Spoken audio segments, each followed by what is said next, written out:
Place a bird feeder in your backyard and before long, cardinals, sparrows, and maybe even hummingbirds will come zipping by. We can take these amazing creatures for granted, but each one represents a stunning solution to aeronautical engineering problems. Does the undirected evolutionary process of natural selection truly explain bird origins? Or does their existence point to an intelligent designer? Coming up on today's edition of Origins, The Genius of Birds with Dr. Paul Nelson.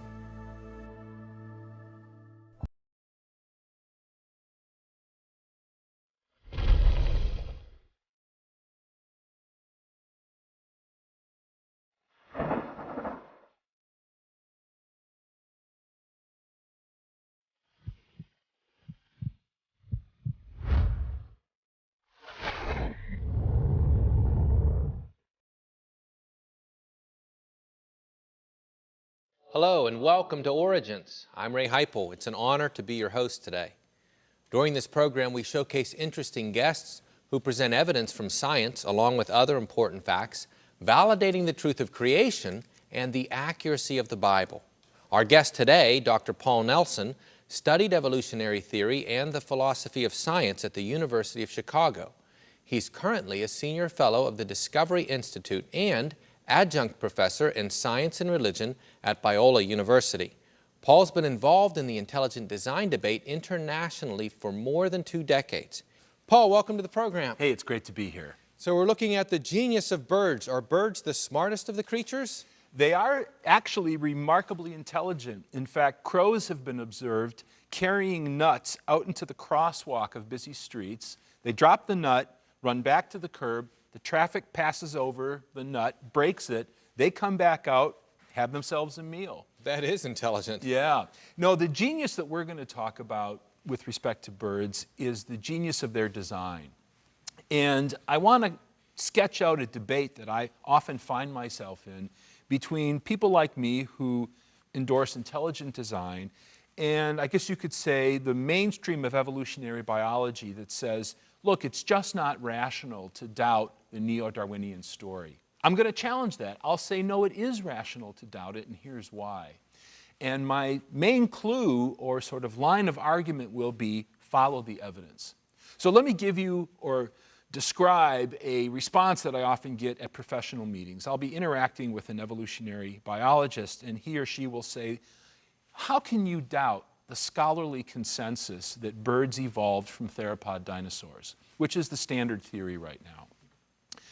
And how can you doubt that this happened by an undirected evolutionary process? And I'll give you my response. This is the question that I'll get. You know, everybody accepts that birds evolved from theropod dinosaurs, and that happened by a process that involved no mind or intelligence. So a little bit of an exaggeration, right? It's obviously not everybody, but it's a climate of opinion statement, right? You know, the sort of thing that people say when they feel they've got the majority view behind them. Why don't you believe like everybody else? Exactly. And implicit in this question is that I'm being willfully stubborn by rejecting what they call the evidence. And my response goes like this. No, I'm not being willfully stubborn. I'm being a good empiricist. Empiricism is the philosophy of science that says, look at the evidence. The evidence is the most important dimension to any scientific investigation. I would think that's what science should always do. Of course, that is the soul of science, if you will, following the evidence. So my response is, how do you know, to this evolutionary biologist, that it was an undirected process? Undirected in the sense that no intelligence was involved. Secondly, let's look at the evidence. So let's do that right now. Let's look at the evidence about the origin of birds and what would be required to build a creature that can really fly, not just glide, really fly. So we're going to be scientists right now, and we're going to examine the evidence. That's right. The motivating insight for both of us will be, is it evidentially based or is it based on a philosophical assumption? That is this view that the origin of birds happened by an undirected evolutionary process. So What do we need? Well, the first thing we need to recognize is that I'm not alone in doubting this undirected premise. Andreas Wagner is an evolutionary theorist at the University of Zurich. Very interesting guy. If you look at his work, over the past decade, he's argued that this assumption of lack of direction or randomness actually flies in the face of our normal experience. So in this paper that he published in 2011, he said, we know that the complex functional systems in our experience, like computers or airplanes, don't benefit from undirected changes. The insight that he's working off is the following. If you have a complex system, like even this little remote here, it occupies a tiny neighborhood where it actually works in a very much larger space where it doesn't. And undirected or random changes are much more likely to move this system away from its functional neighborhood into the bigger space where it won't work at all. So let's just look at some examples here. These systems, and we know this from our experience, they would not benefit from undirected changes. For instance, no one gets on an airplane, passenger airplane, and wants to hear that there have been, let's say, a dozen undirected random changes to the flight control system. And the pilot says cheerfully, you know what, we're going to take off anyway. Yeah. I don't think he would be a pilot very long. No, and the people would be heading for the exits rather quickly. So, I mean, you look at this MRI unit or this precision scale or the grandfather clock or the fighter jet. Again, we know from experience, this is evidentially based, that undirected changes to complex systems like this are overwhelmingly likely to damage them and to destroy their functions. So this, the first flying machine that we actually came up with as human beings, the history of this system was not undirected at all. The Wright brothers worked very, very hard to figure out how to control heavier than air craft like this. And you know, it's interesting and actually rather sad and tragic. If you look in the late 19th century, a number of intrepid explorers paid with their lives. Literally, they died gathering the knowledge that enables you and me to get on a plane and not give it a second thought. What the Wright brothers did successfully for the first time was get one of these craft up in the air, fly it around, and get it back down without killing themselves. And they were looking for principles. In fact, these three principles govern all heavier than air craft, whether it's a little Piper Cub or a great big 747. They all have to have lift. That is something that will keep them up in the air, but that's not enough. You can have lift with a hot air balloon, but you have no control. They all have to have thrust. That is some way to move the thing through the air, but that's not enough. You have lift and thrust, and if you have no control, you're going to crash. What they really discovered that was innovative was three-axis control, being able to orient yourself in space along three axes. The fancy names are pitch, roll, and yaw, right? You can see them here with respect to their flying machine. If you've got these, lift, thrust, and three-axis control, you can fly, and that's what they did. But they didn't do so by accident. They knew what the target was. And in fact, when you read Wright's letters to the Smithsonian, as he was thinking about this, he said, we know that birds do it, and they're not doing it by magic. They have lift, thrust, and three-axis control. So, if they're not doing it by magic, we should be able to do it too. In any case, these craft, the various fighter jets, other kinds of aircraft, all follow those principles. And the engineering required to make these systems operate correctly is the antithesis of undirected processes. No one at Boeing or at McDonnell Douglas puts their engineering work out to randomness, right? They hire people trained with special skills and training to follow the principles that the Wright brothers found to enable flight. And they found these principles just by studying the reality of the situation, what it took to get this craft into the air and to keep it in the air, and then, like you said, to land it without killing anybody. Without killing. So they're looking at the real state of things. It's not a philosophy. It's looking at the evidence, It's right? looking at the the facts. evidence. And in fact, what's so striking to me about the Wright brothers in particular is they began their investigations, they began their research with birds.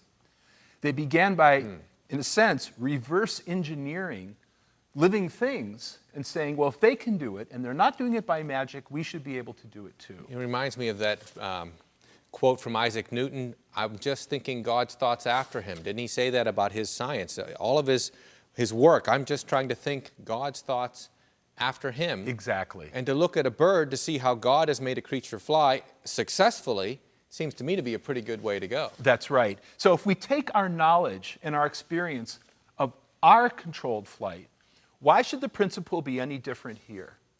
Where this system is vastly more, and a whole universe of sophistication greater than what we do, because this system, this eagle, they make more of themselves, all right? Our airplanes don't make more of themselves, right? So why should the reasoning that we use with respect to what we do be any different when we look at a natural system like this? It has always struck me, Paul, that one of the theories from the evolutionists is to look at a creature like that we couldn't even begin to make and say, well, that happened by itself. And yet, you know, airplanes and hang gliders and helicopters and things that we can make takes a great deal of design and intelligence and preciseness and all of that. So but in comparatively speaking, we can't even come close to making that. Yeah, and yet, as you're going to see in just a moment with a little video clip I brought, the sophistication of this system just defies description with respect to what we do. So I think you're right. There's a deep inconsistency logically in the comparison. These requirements have to be specified for any living thing, plus a lot more. so this is for birds as well as for airplanes. The same principles apply. So for instance, the lift and thrust in birds is combined in the same feature, namely the wing, but the wing is made possible only because of structures like feathers. I actually brought a feather today. We'll look at it in just a bit. When you examine feathers closely, they have internally very, very carefully engineered structures to keep themselves light and strong. So actually, here's the clip. Let's watch it. Birds are covered by several types of feathers. Closest to the skin, a soft, thick coat of down provides excellent insulation. And the down is encased by multiple layers of contour and primary feathers. These outer layers give a bird its streamlined shape, protection from moisture, and the ability to maneuver freely in the air. To do so, they must be light, strong, and extremely flexible.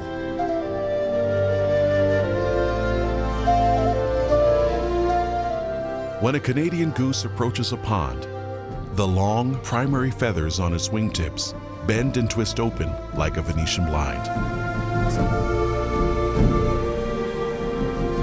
Simultaneously, the alula, 3 feathers attached to a small bone, is raised to create a slot that alters the path of turbulent air rushing over the wing.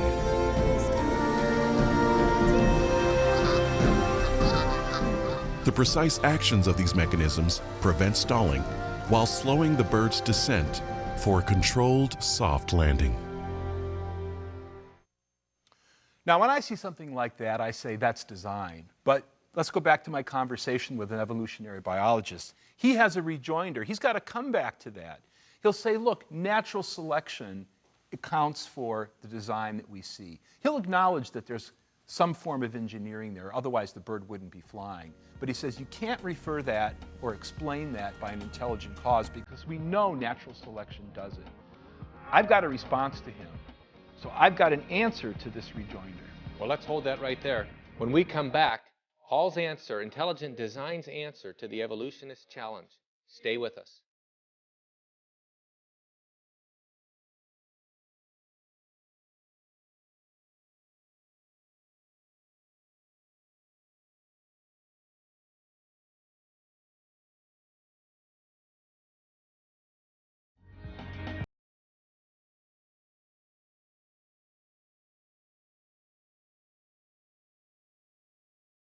Welcome back to Origins. We're talking to Dr. Paul Nelson, who's been sharing some fascinating things about the genius of birds. We've been discussing, have birds learned to fly by accident, by random mutations, or is there some design? Let's pick it back up. Paul? Well, I get a response from evolutionary biologists when I say that I don't accept the theropod to bird story. They say, well, look, you're just being stubborn. We've got a mechanism, natural selection, that will build the structures, the functions and behaviors needed for genuine flight. I keep this above my desk, all right? Little feather, about 4 inches long, just to remind me what would be required to engineer something like this, okay? It's remarkably light. I mean, you can feel that. It's just nothing to it. It's hollow. It's hollow, but it's incredibly strong, and it provides lift. And I think, you know, I can go to the evolutionary literature and ask, where is the explanation for the origin of a structure like this? If natural selection really does it, not just in imagination, but in fact, I should be able to find that explanation in the literature of evolutionary biology. Here's what I do find. This theory, all right, this is the mechanism of natural selection. It's a good, solid formulation. This actually happens, and there are 3 steps involved. The first one is you have to have variation. There have to be differences in the species on which natural selection can act. And then those differences, the second condition here called selection, they need to change reproductive output. Because the way that natural selection operates is creatures that have favorable variations, they're favorable in the sense that they increase the reproductive output of that particular member of a population or a species. And you have to be able to pass them on to your offspring. Do they have any examples where they see that sort of thing happening? Not for something like the origin of this. For something like antibiotic resistance or resistance to heavy metals for a plant that happens to be near a mine site, we have examples of natural selection in action, but not for something like building a feather. And there's a reason for that. The kinds of variations that you would need to fundamentally modify the body plan, let's say, of a theropod dinosaur, those variations tend overwhelmingly to be destructive to the creatures in which they occur. So they need to turn like a dinosaur's arm or leg, right, into a feather or into a wing, or into, you know, change the structure, change the bones, change the ligaments, change the musculature, add these, but add them in a way that they'll give lift. And furthermore, you've got to have the associated behaviors. Flying is not a simple thing to do. It's not just running and jumping from the ground up. It's not jumping out of a tree and hoping you're going to fly, right?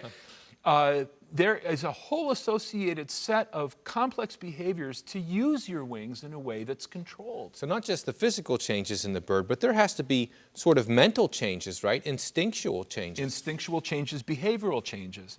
And when I look for the evidence, remember, we're focusing on the evidence itself. When I look for the evidence that would say this process, right, which is real, actually built these kinds of structures and the associated behaviors, it's just not there.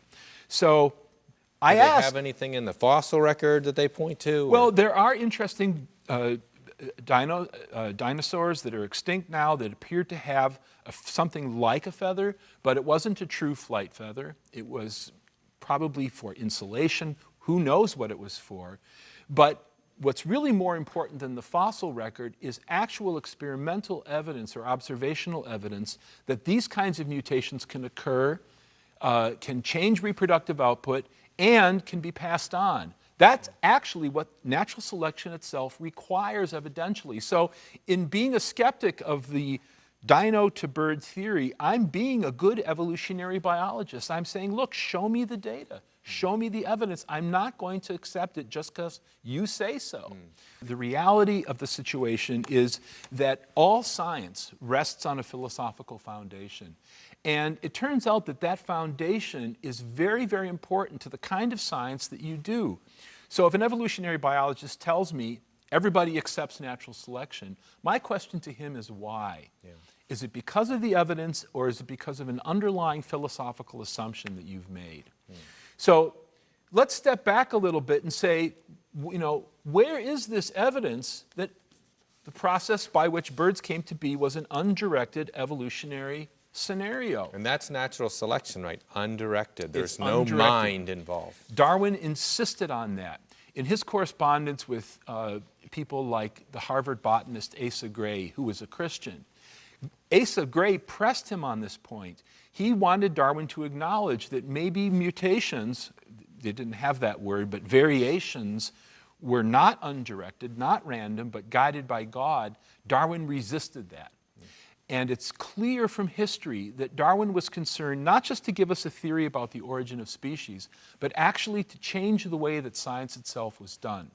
So in this passage from the historian and philosopher of science David Hull at Northwestern University, David Hull points out that Darwin was concerned to promote a particular view of science, to change actually the rules by which science was conducted. That doesn't sound very scientific, if I can say so, to try to change the way it's done rather than to look at the evidence, look at the facts, and make your conclusions based on those. Well, it's human nature. It's the reality. When we have a theory like evolution, there's the theory about us, about where we came from. Philosophical and theological convictions come into play. And in fact, you can see this when you read commentators like Ernst Mayr at Harvard. He says, what's the real core of Darwinian theory? The real core is that we can eliminate design, right? Prior to Darwin, people looking at birds would say that was caused by an intelligence. And that seemed to them to be a rational inference, a rational conclusion from what nature herself gave us. Darwin himself never said he was an atheist. When atheists would ask him to declare his loyalty to atheism, to run his colors up the flag as an atheist, he declined. And there's good evidence that really probably through the whole of his life he believed in some kind of a deity. If God exists, he's quite remote from our experience. He set up the universe in such a way that natural laws and chance would give rise to living things. An impersonal God who creates an independent universe. Exactly, exactly. And we can see this same philosophical viewpoint when we come right up to the present. So Jim Shapiro, who's a microbiologist at the University of Chicago and an acquaintance of mine, in his writings on this question, he says, this elimination of design is not surprising. Evolutionary biologists insist on randomness and accident because they want to exclude a supernatural agent from explanations of how we came to be. So Shapiro, who you could call a non-Darwinian evolutionist, he accepts evolution but not the Darwinian story for it, is quite conscious here in this passage that there is a role for philosophy in how we come to evaluate theories, specific theories like where did this come from, okay? So I think it's important for the viewers to realize that science doesn't float free of these underlying assumptions, philosophical and theological assumptions. They play an active role in how we evaluate theories. But what an important point that is to make. I think so often we look at science and we think, well, here's something that's purely objective. We have these professionals, they're just telling us what's true. And what you're saying is they're human beings like everybody else. There's more to the story. And, we often make a distinction between the intellect and the heart, where at a deeper level, our emotions, our desires, our goals are sort of embedded. I think there's a constant interaction between the two. And the theories that people accept as rational, there's often an element that isn't strictly logical, but it's perfectly real. And it has to do with what the Bible calls our heart. You know, it reminds me, and I know we don't bring in Scripture a lot when we're talking just about the scientific design, but I can't help but think of Romans, where it says, suppressing the truth in unrighteousness, and knowing God and yet suppressing that truth. Instead of claiming to be wise, they became fools and they worshiped the creature and the creeping thing and the cattle and the beasts. Rather than the Creator. Rather than the Creator. So I'm encouraging the viewers to be realistic about the human dimension of science. And in a sense, it's also an aspect of science that's wonderful because our creativity helps us to build theories that do things for us, but it can also drag us down. You know, it seems to me that we have to do that.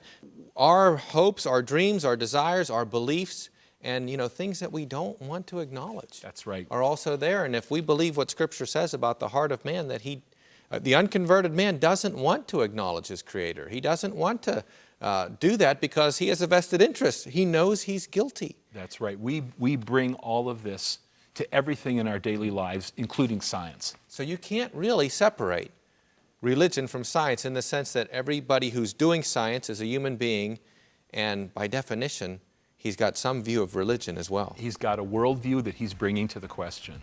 Well, wonderful. I really appreciate you joining us this week. It's always a treat to be here. And I thank you for joining us. I hope that you enjoyed today's program where we looked at, do birds, something as phenomenal as a creature that flies, do they get that ability randomly through an undirected process? Or is there a creator? Is there evidence? Is there compelling evidence for design?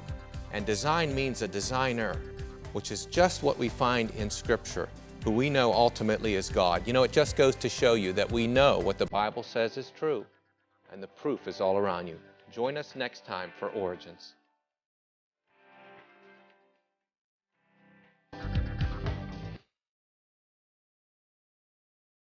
Thank you for watching this edition of Origins. For a DVD of this series, you can order online or send a $12 donation to cover shipping and handling. And write to Origins Program, number 1802, Cornerstone Network, Wall, Pennsylvania, 15148.